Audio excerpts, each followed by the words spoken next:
I'm glad we're at the point, as you said, it's been a challenge to try to keep our team calm. When you lose somebody in the line of duty, you want to try to get things going, and it's important that it gets done right. And so while it did take a period of time and there was a lot of anxiety, the longer it went, with our team, getting it done right is most important, and having the prosecutorial team ready to go hold these folks accountable. The loss of Brad, and the Chief knows the pain of losing somebody on your team in the line of duty. We've had that too many times, and you as well. And Brad was one of those folks that just kind of touched so many lives. He was a superstar in lots of ways. His lovely wife Jackie, and they have 3 kids and another one on the way at the time he was murdered.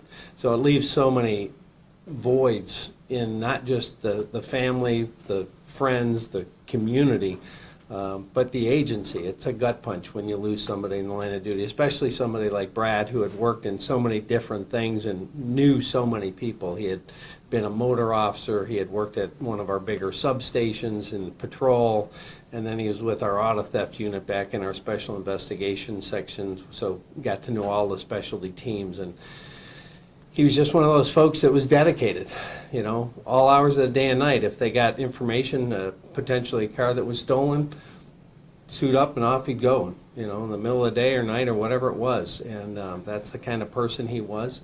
And you're right, he was a hero. But, you know, people that put on a uniform every day are heroes. They may not pay the ultimate sacrifice, but they're willing to. And to me, that exemplifies a hero. So I'd like to thank the men and women of law enforcement that do that every day, regardless of the agency. They're not doing it for great pay, because it's not, and they're not doing it for good hours, because they're not. They do it because they want to make a difference, and that was Brad. That was the epitome of Brad, and that leaves a huge void. So while this, you know, a lot of people talk about healing.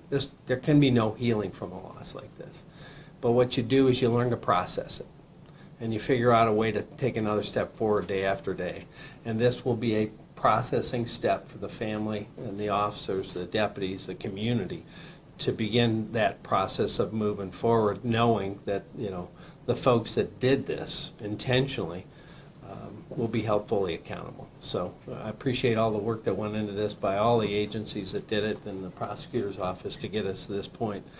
And as we all know, we see far too many tragedies in our line of duty. It will never bring that person back, but again, it brings that semblance of justice. So thank you.